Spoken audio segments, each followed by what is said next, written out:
آپ کو ذرا سیدھے پاکستان لیے چلتے ہیں، جہاں پر آپ کو چند مہینے پہلے اس بات کی خبر لگی تھی کہ پاکستان اور سعودی عرب کے بیچ کئی معاہدوں پر دستخط ہوئے ہیں، اور ان میں دفاعی معاہدہ بھی ہے کہ ایک دوسرے پر اگر حملہ ہوا تو وہ ایک دوسرے پر حملے کے مترادف سمجھا جائے گا، اور پھر یہ مانا جا رہا تھا کہ شاید دوستانہ اور زیادہ پکا ہوگا اور آنے والے دنوں میں پاکستان کی مشکلیں کہیں نہ کہیں آسان ہوتی ہوئی نظر آ رہی ہے۔ لیکن اس وقت سعودی عرب اور پاکستانی حکومت سے جو خبریں سامنے آ رہی ہے وہ یہ صاف بتا رہی ہے کہ دونوں ملکوں کے بیچ تناؤ بنتا ہوا نظر آ رہا ہے۔ خلیج کے اندر موجودہ جنگ کے بعد ایک بڑا بیان سعودی عرب کی طرف سے سامنے آیا ہے، اور اس بات کی تصدیق ذرائع ابلاغ پاکستان کی طرف سے بھی کر دی گئی ہے کہ سعودی حکومت نے پاکستان کو متنبہ کیا ہے کہ مزید امداد، مفت امداد نہیں دی جا سکتی ہے۔ ایک بڑی خبر ہم آپ کو بتا رہے ہیں کہ سعودی عرب نے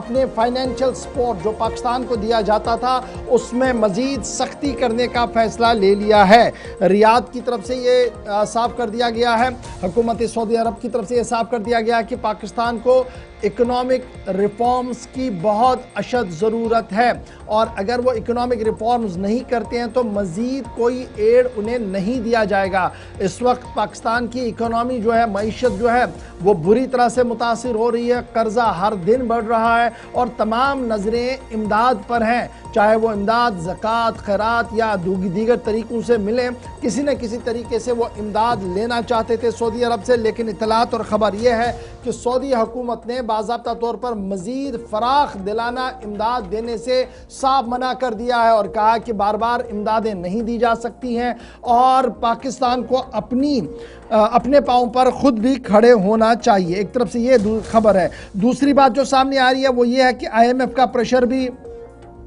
کنٹینیوسلی بڑھ رہا ہے، کیونکہ وہ اس بات پر پریشر بڑھ رہا ہے کہ سٹرکچرل ریفارمز ہونی چاہیے جی،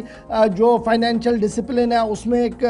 سٹرکچرل ریفارمز لایا جائے۔ انالیٹک جو انالیسز کرتے ہیں ان کا ماننا ہے کہ یہ جو موجودہ پالیسی پاکستان کی ہے اور جو اسٹریٹجیکل ٹائز سعودی عرب سے تھے، اور اس میں یہ جو بات سامنے آئی ہے یہ آنے والے دنوں میں ایک سنگین رخ اختیار کر سکتی ہے۔ فی الحال ایک بڑی بات، ایک پولیٹیکل اینڈ اکنامک ڈیولپمنٹ جو سامنے آ رہی ہے وہ یہی ہے کہ سعودی عرب نے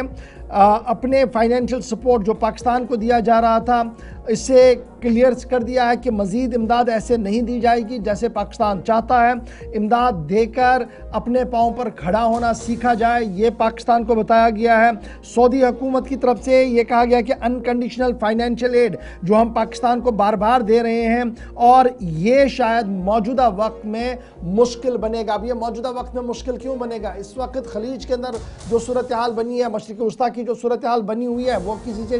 ڈکی چھپی نہیں ہے۔ ہر ایک ملک کے اندر جنگ ہے، اور جنگ کے بیچ فائنینشل سٹیبلٹی اور دیگر معاملات پر اپنے طریقے سے ہر جگہ دیکھا جاتا ہے۔ لیکن اس بیچ ایک بڑی خبر کہ پاکستان نے سعودی عرب اور پاکستان کے بیچ تعلقات جو استوار تھے، بہتر تھے، لیکن مزید فائنینشل ایڈ اس طریقے سے نہیں دیا جائے گا جس طریقے سے پاکستان چاہتا ہے۔ اب پائی کا حساب بھی، اور جن کے لیے دیا جاتا ہے ان کے لیے اگر یہ نہ پہنچتا ہے تو پھر سوال پیدا ہوتا ہے۔ اس طریقے کی باتیں جب سعودی عرب سے آئیں تو یہ سمجھیے گا آنے والے دنوں میں پاکستان کے لیے معیشت کے فرنٹ پر، اکنامک کے فرنٹ پر ایک نئی پریشانی ابھر کر سامنے آ سکتی ہے۔ اب یاد رکھیے گا، صرف 2 دن پہلے ہم نے اسحاق ڈار کے بیان کا آپ کو سنایا تھا، جنہوں نے کہا کہ اگر